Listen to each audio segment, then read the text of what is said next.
in the Séance Room by Lettice Galbraith and read by Chris Halton. Dr. Valentine Burke sat alone by the fire. He had finished his rounds and no patient had disturbed his postprandial reflections. The house was very quiet, for the servants had gone to bed, and only the occasional rattle of a passing cab and the light patter of the rain on the window panes broke the silence of the night. The cheerful glow of the fire and the soft light from the yellow-shaded lamp contrasted pleasantly with the dreary fog which filled the street outside. There were spirit decanters on the table, flanked by a siphon and a box of choice cigars. Valentine Burke liked his creature comforts.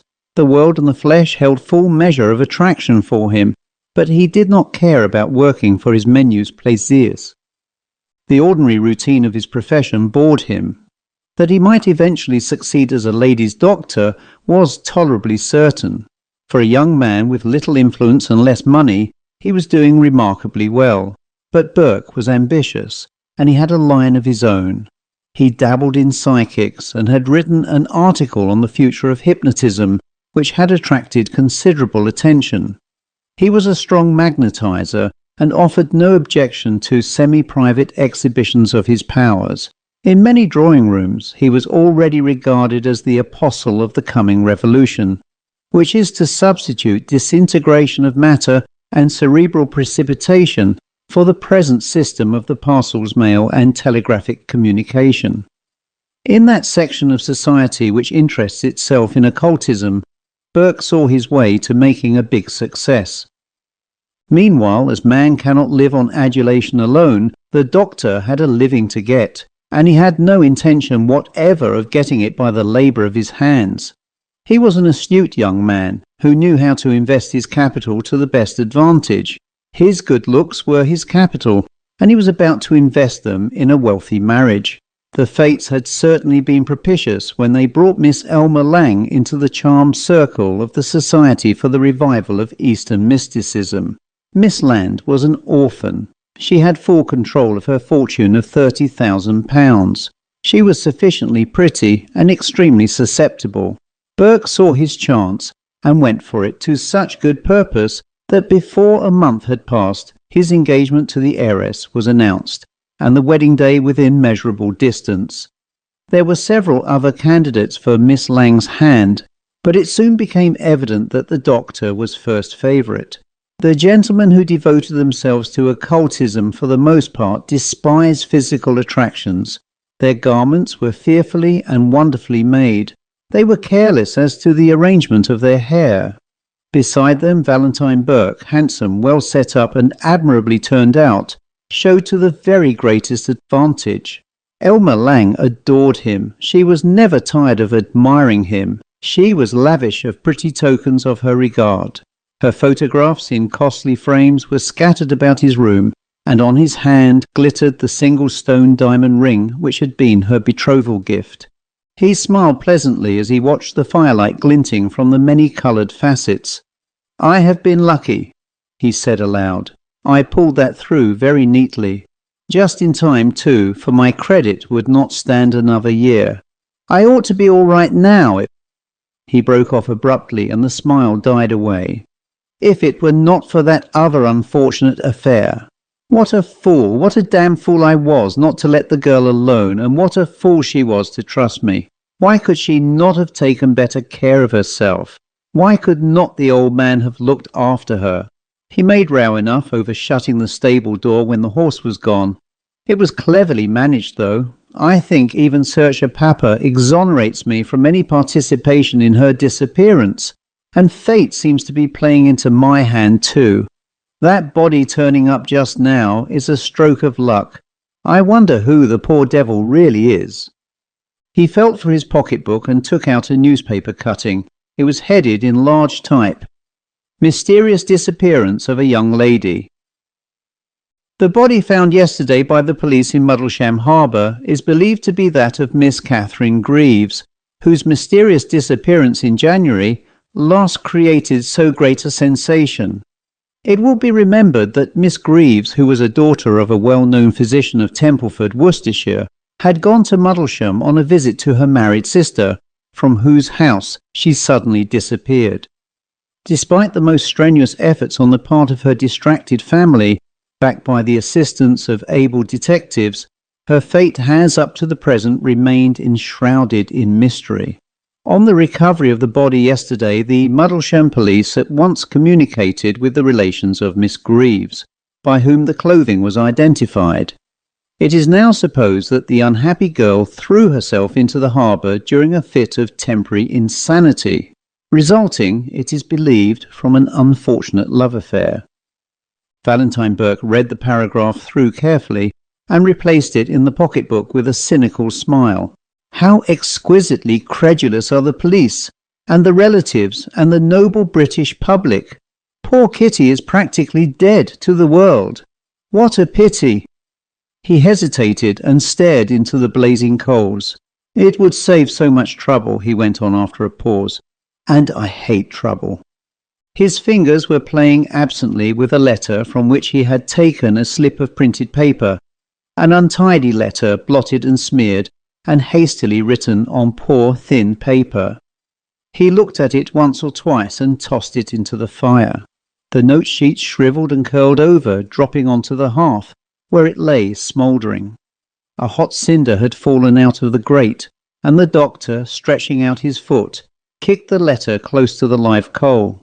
Little red sparks crept like glowworms along the scorched edges, flickered and died out. The paper would not ignite. It was damp, damp with a woman's tears. I was a fool, he murmured with conviction. It was not good enough, and it might have ruined me. He turned to the spirit stand and replenished his glass, measuring the brandy carefully. I don't know that I'm out of the wood yet, he went on as he filled up the tumbler with soda water. The money is running short, and women are so damned inconsiderate. If Kitty were to take it into her head to turn up here, it would be the... The sentence remained unfinished, cut short by a sound from below. Someone had rung the night bell. Burke set down the glass and bent forward, listening intently. The ring, timid, almost deprecating, was utterly unlike the usual imperative summons for medical aid. Following immediately on his outspoken thoughts, it created an uncomfortable impression of coming danger. He felt certain that it was not a patient, and if it were not a patient, who was it? There was a balcony to the window. He stepped quietly out and leaned over the railing. By the irregular flicker of the street lamp, he could make out the dark figure of a woman on the steps beneath, and through the patter of the falling rain, he fancied he caught the sound of a suppressed sob. With a quick glance to assure himself that no one was in sight, the doctor ran downstairs and opened the door. A swirl of rain blew into the lighted hall. The woman was leaning against one of the pillars, apparently unconscious. Burke touched her shoulder. "What are you doing here?" he asked sharply. At the sound of his voice, she uttered a little cry and made a sudden step forward, stumbling over the threshold and falling heavily against him. "Val, Val," she cried despairingly. "I thought I should never find you. Take me home, take me home. I am so tired. And oh, so frightened." The last word died away in a wailing sob, then her hands relaxed their clinging hold and dropped nervelessly at her side. In an emergency, Dr. Burke acted promptly. He shut the outer door and, gathering up the fainting girl in his arms, carried her into the consulting room and laid her on the sofa. There was no touch of tenderness in his handling of the unconscious form.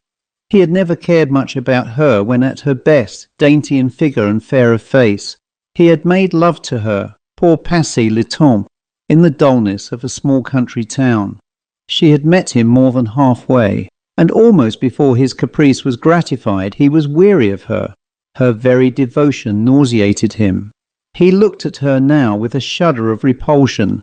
The gaslight flared coldly on the white face, drawn by pain and misery. All its pretty youthfulness had vanished. The short hair, uncurled by the damp night air, straggled over the thin forehead. There were lines about the closed eyes and the drooping corners of the mouth. The skin was strained tightly over the cheekbones and looked yellow like discoloured wax. His eyes noted every defect of face and figure as he stood wondering what he should do with her. He knew, no one better, how quickly the breath of scandal can injure a professional man. Once let the real story of his relations with Catherine Greaves get wind, and his career would be practically ruined. He began to realize the gravity of the situation. Two futures lay before him, the one bright with the sunshine of love and prosperity, the other darkened by poverty and disgrace. He pictured himself the husband of Elmer Lang, with all the advantages accruing to the possessor of a charming wife and a large fortune, and he cursed fate which had sent this wreck of womanhood to stand between him and happiness. By this time she had partially recovered, and her eyes opened with the painful upward roll common to nervous patients when regaining consciousness. With her dishevelled hair and rain-soaked garments, she had all the appearance of a dead body. The sight, horrible as it was, fascinated Burke. He turned up the gas, twisting the chandelier so as to throw a full light on the girl's face. "She looks as though she were drowned," he thought. "When she is really dead, she will look like that." The idea took possession of his mind. If she were dead, if only she were dead. Who can trust the discretion of a wronged and forsaken woman? But the dead tell no tales. If only she were dead. The words repeated themselves again and again, beating into his brain like the heavy strokes of a hammer. Why should she not die? Her life was over, a spoiled, ruined thing. There was nothing before her but shame and misery. She would be better dead. Why? He laughed suddenly, a hard, mirthless laugh. She was dead already. Her body had been found by the police, identified by her own relations. She was supposed to be drowned, so why not make the supposition a reality? A curious light flashed into the doctor's handsome face. A woman seeing him at that moment would have hesitated before trusting her life in his hands. He looked at his unwelcome visitor with an evil smile. She had come round now and was crouched in the corner of the sofa, sobbing and shivering. "Don't be angry with me, Val. Please don't be angry. I waited till I had only just enough money for my ticket, and I dare not stay there any longer. It is so lonely, and you never come to see me now. It is 10 weeks since you were down, and you won't answer my letters. I was so frightened all alone. I began to think you were getting tired of me. Of course I know it is all nonsense. You love me as much as you ever did. It is only that you are so busy and hate writing letters." She paused, waiting for some reassuring words, but he did not answer, only watched her with cold, steady eyes. "Did you see the papers?" she went on, with chattering teeth. "They think I am dead. Ever since I read it, I have had such dreadful thoughts. I keep seeing myself drowned. I believe I am going to die, Val, and I don't want to die. I am so frightened. I thought you would take me in your arms and comfort me like you used to do, and I should feel safe. Oh, why don't you speak to me? Why do you look at me like that? Val, dear, don't do it, don't do it. I cannot bear it." Her great terrified eyes were fixed on his, fascinated by his steady, unflinching gaze. She was trembling violently. Her words came with difficulty in short gasps. "You have never said you were glad to see me. It is true, then, that you don't love any more. You are tired of me, and you will not marry me now. What shall I do? What shall I do? No one cares for me, no one wants me, and there is nothing left for me but to die." Still no answer. There was a long silence while their eyes met in that fixed stare. His cold, steady, dominating, hers flinching and striving vainly to withstand the power of the stronger will. In a few moments the unequal struggle had ended. The girl sat stiff and erect, her hand grasping the arm of the sofa. The light of consciousness had died out of the blue eyes, leaving them fixed and glassy. Burke crossed the floor and stood in front of her. "Where is your luggage?" he asked authoritatively. She answered in a dull, mechanical way, "At the station." "Have you kept anything marked with your own name? Any of my letters?" "No, nothing there." "You have kept some of my letters. Where are they?" "Here." Her hand sought vaguely for her pocket. Give them to me, all of them." Mechanically she obeyed him, holding out 3 envelopes, after separating them carefully from her purse and handkerchief. "Give me the other things." He opened the purse. Besides a few shillings, it contained only a visiting card, on which an address had been written in pencil. The doctor tore the card across and tossed it into the fireplace. Then his eyes fastened on those of the girl before him. Very slowly he bent forward and whispered a few words in her ear, repeating them again and again. The abject terror visible in her face would have touched any heart but that of the man in whose path she stood. No living soul, save the sensitive on whom he was experimenting, heard those words, but they were registered by a higher power than that of the criminal court, damning evidence to be produced one day against the man who had prostituted his spiritual gift to mean and selfish ends. In the grey light of the chilly November morning, a park keeper near the Regent's Canal was startled by a sudden piercing shriek. Hurrying in the direction of the sound, he saw, through leafless branches, a figure struggling in the black water. The park keeper was a plucky fellow whose courage had gained more than one recognition from the Humane Society, and he began to run towards the spot where the dark form had been. But before he had covered 10 yards of ground, rapid footsteps gained on his, and a man shot past him. "Someone in the canal!" he shouted as he ran. "I think it is a woman. You had better get help." "He was a good plucky one," the park keeper averred, when a few days later he retold the story to a select circle of friends at the bar of the Regent's Arms, where the inquest had been held. "Not that I'd have been behindhand, but my wind ain't what it was, and he might have been shot out of a catapult. He was off with his coat and into the water before you could say Jack Robinson. Twice I thought he had her safe enough, and twice she pulled him under. The third time, blessed if I thought they were coming up at all. Then the doctor chap, he comes to the surface dead beat, but the girl in his arms. 'I'm afraid she's gone,' he says when I took her from him. 'But we won't lose time.' And he set to and carried out all the instructions for recovering the apparently drowned while I went for some brandy. It wasn't a bit of use. The young woman were as dead as a doornail. If she'd only have kept quiet I might have saved her," he says, quite sorrowful like, "but she struggled so, and sure enough his hands were regularly torn and bruised where she'd gripped him." Dr. Burke and the park keeper were the chief witnesses at the inquest. There were no means of identifying the dead woman. The jury returned a verdict of fallo verser, and the coroner complimented the doctor on his courageous attempt to rescue the poor outcast. The newspapers, too, gave him a nice little paragraph, headed "Determined Suicide in Regent's Park, Gallant Conduct of a Well-Known Physician," and Elmer Lang's dark eyes filled with fond and happy tears as she read her lover's praises. "You are so brave, Val, so good," she cried, "and I am so proud of you, but you ran a horrible risk." "Yes," he answered gravely, "I thought once it was all up with me. That poor girl nearly succeeded in drowning the pair of us. Still, there wasn't much in it, you know. Any other fellow would have done the same." "No, they would not.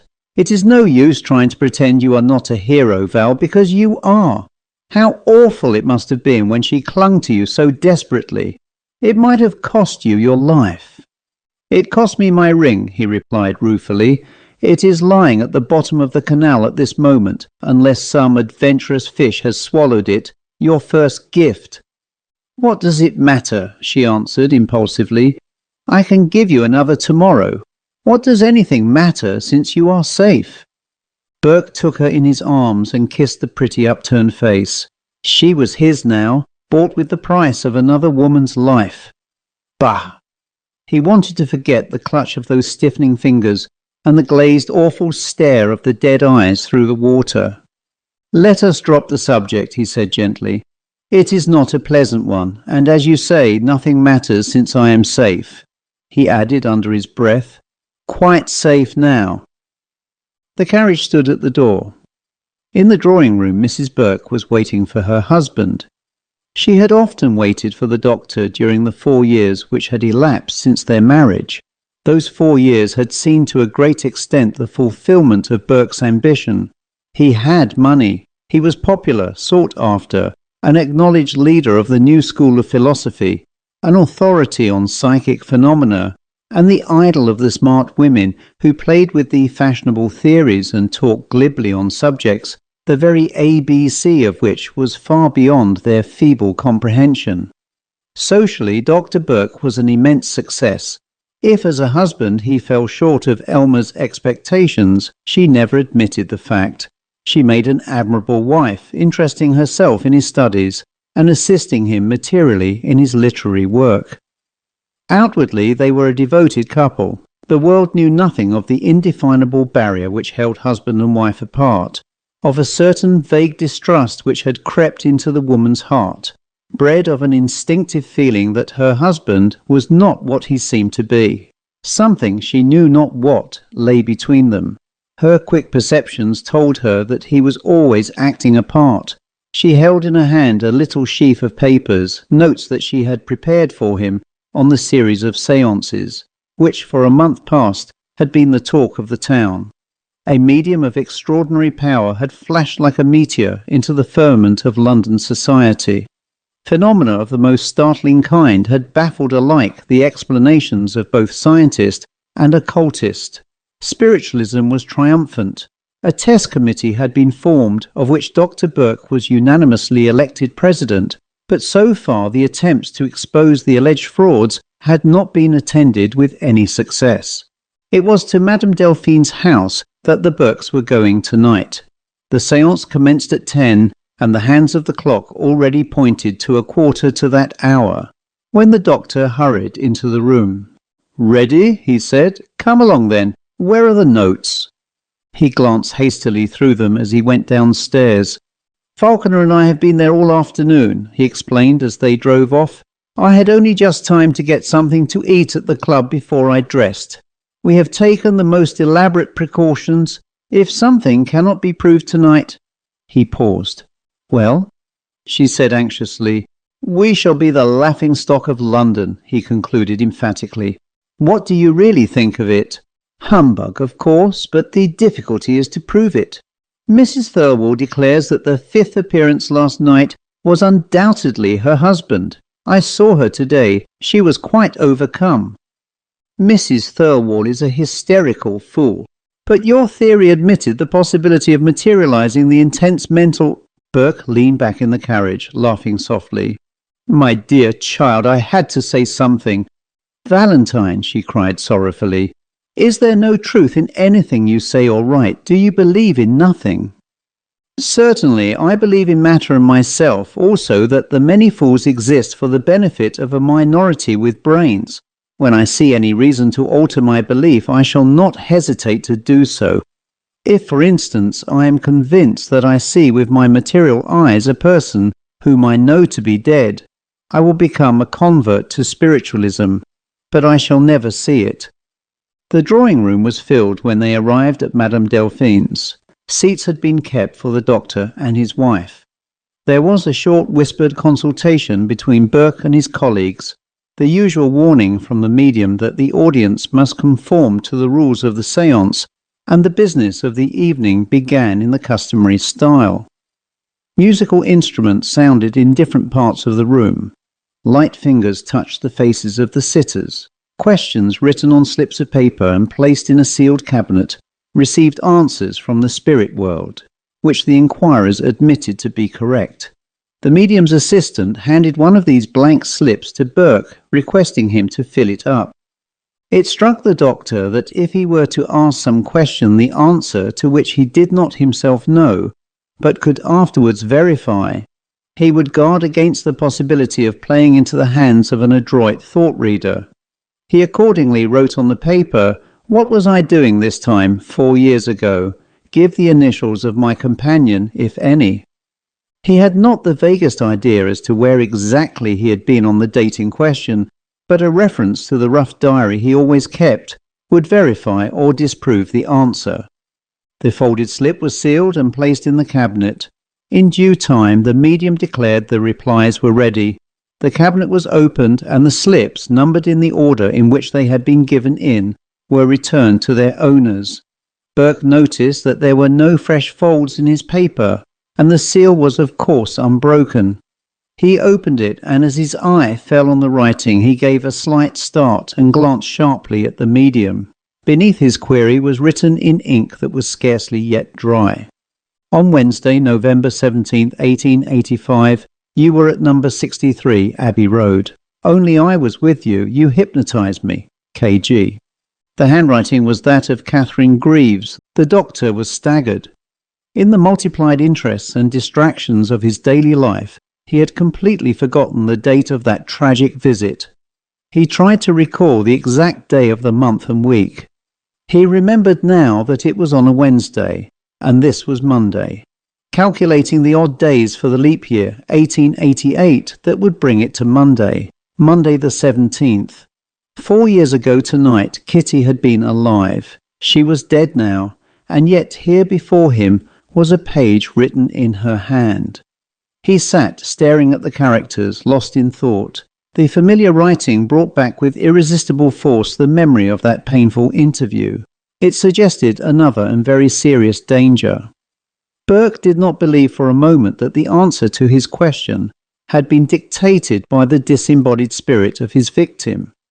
He was racking his brains to discover how his secret might possibly have leaked out, who this woman could be who knew and traded on her knowledge of that dark passage in his life which he had believed to be hidden from all the world. Was it merely a bow drawn at a venture which had chanced to strike the one weak place in his armour? Or was it deliberately planned with a view to extorting money? So deeply was he wrapped in his reflections that the manifestations went on around him unheeded. The dark curtain which screened off a portion of the room divided, and a white-robed child stepped out. It was instantly recognised by one of the sitters, a nervous, highly strung woman whose passionate entreaties that her dead darling would return to earth fairly harrowed the feelings of the listeners. Other manifestations followed. The audience were becoming greatly excited. Burke sat indifferent to it all, his eyes fixed on the writing before him, till his wife touched him gently. "What is the matter, Val?" she whispered, trying to read the paper over his shoulder. "Is your answer correct?" He turned on her sharply, crushing the message in his hand. "No," he said audibly, "it is a gross imposture. There was no such person." "Hush!" She laid a restraining hand on his arm. "Do not speak so loudly. That is a point in our favour anyway. Mr. Falconer has proposed a fresh test. He has asked if a material object, something that had been lost at any time, you know, can be restored by the spirits." Madame returned a favourable answer. Mr. Falconer could not think of anything at the moment, but I had a brilliant inspiration. I told him to ask for your diamond ring, the ring you lost when you tried to save that poor girl's life. Burke rose to his feet, then, recollecting himself, sat down again and tried to pull himself together. There was nothing in it. If this Madame Delphine really was acquainted with the facts of his relations with Catherine Greaves, she could not know its ghastly termination. He tried to reassure himself, but vainly. His nerve was deserting him, and his eyes roved vacantly round the semi-darkened room, as if in search of something. A sudden silence had fallen on the audience. A cold chill like a draught of icy air swept through the séance chamber. Mrs. Burke shivered from head to foot and drew closer to her husband. Suddenly the stillness was broken by a shriek of horror. It issued from the lips of the medium, who, like a second witch of Endor, saw more than she expected, and crouched terror-stricken in the chair to which she was secured by cords adjusted by the test committee. The presence which had appeared before the black curtain was no white-clad denizen of Summerland, but a woman in dark clinging garments, a woman with wide-open glassy eyes fixed in an unalterable stony stare. It was a ghastly sight. All the concentrated agony of a violent death was stamped on that awful face. Of the 20 people who looked upon it, not one had power to move or speak. Slowly the terrible thing glided forward, hardly touching the ground, one hand outstretched, and on the open palm a small glittering object. a diamond ring. It moved very slowly, and the second or so during which it traversed the space between the curtain and the seats of the audience seemed hours to the man who knew for whom it came. Valentine Burke sat rigid. He was oblivious to the presence of spectators, hardly conscious of his own existence. Everything was swallowed up in a suspense too agonizing for words, the fearful expectancy of what was about to happen. Nearer and nearer it came. Now it was close to him. He could feel the deathly dampness of its breath. Those awful eyes were looking into his. The distorted lips parted, formed a single word. Was it the voice of a guilty conscience, or did that word really ring through and through the room? Murderer! For a full minute the agony lasted. Then something fell with a sharp click on the carpetless floor. The sound recalled the petrified audience to a consciousness of mundane things. They became aware that it was gone. They moved furtively, glanced at each other. At last someone spoke. It was Mrs. Burke. She had vainly tried to attract her husband's attention, and now turned to Falconer, who sat next to her. "Help me get him away," she said. The doctor alone had not stirred. His eyes were fixed as though he were still confronted by that unearthly presence. Someone had turned up the gas. Two of the committee were releasing the medium, who was half dead with fright. Falconer unfastened the door and sent a servant whom he met in the hall for a hansom. When he returned to the séance room, the doctor was still in the same position. It was some moments before he could be roused, but when once they succeeded in their efforts, Burke's senses seemed to return. He rose directly and prepared to accompany his wife. As they quitted their seats, Falconer's eyes fell on the diamond ring which lay unnoticed on the ground. He was going to pick it up, but someone caught his hand and stopped him. "Leave it alone," said Mrs. Burke in a horrified whisper. "For God's sake, don't touch it." Husband and wife drove home in silence. Silently the doctor dismissed the cab and opened the hall door. The gas was burning brightly in the study. The servant had left on the side table a tray with sandwiches, wine and spirits. Burke poured out some brandy and tossed it off neat. His face was still rather white, otherwise he had quite recovered his usual composure. Mrs. Burke loosened her cloak and dropped wearily into a chair by the fire. A hopeless despondency was visible in every line of her attitude. Once or twice the doctor looked at her and opened his lips to speak. Then he thought better of it and kept silent. Half an hour passed in this way. At last Burke lighted a candle and left the room. When he returned, he carried in his hand a small bottle. He had completely regained his self-possession as he came over to his wife and scrutinized her troubled face. "Have some wine," he said, "and then you had better go to bed. You look thoroughly done up." "What is that?" She pointed to the bottle in his hand. "A sleeping draught, merely a little morphium bromide. I should advise you to take one too. Frankly, tonight's performance was enough to try the strongest nerves. Mine requires steadying by a good night's rest, and I do not intend risking an attack of insomnia." She rose suddenly from her chair and clasped her hands on his arm. "Val," she cried piteously, "don't try to deceive me, dear. I can bear anything if you will only trust me and tell me the truth. What is this thing which stands between us? What was the meaning of that awful sight?" For a moment he hesitated, then he pulled himself together and answered lightly, "My dear girl, you are unnerved, and I do not wonder at it. Let us forget it." I cannot, she interrupted wildly. "I must know what it meant. I have always felt there was something. Valentine, I beseech you by everything you hold sacred, tell me the truth now, before it is too late. I could forgive you almost anything if you will tell me bravely, but do not leave me to find it out for myself." "There is nothing to tell. You will not trust me? I tell you there is nothing. That is your final answer?" "Yes." Without a word she left the room and went upstairs. Burke soon followed her. His nerves had been sufficiently shaken to make solitude undesirable. He smoked a cigar in his dressing room and took the sleeping draught before going to bed. The effects of the opiate lasted for several hours. It was broad daylight when the doctor awoke. He felt weak and used up, and his head was splitting.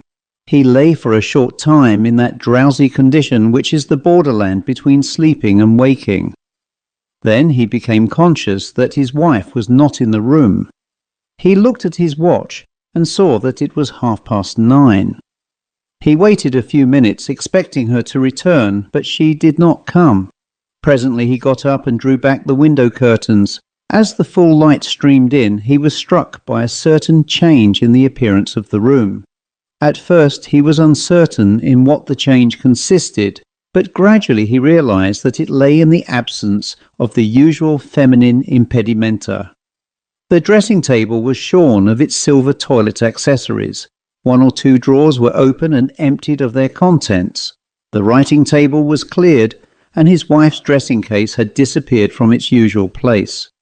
Burke's first impulse was to ring for a servant and make inquiries, but as he stretched out his hand to the bell, his eyes fell on a letter conspicuously placed on the centre of a small table.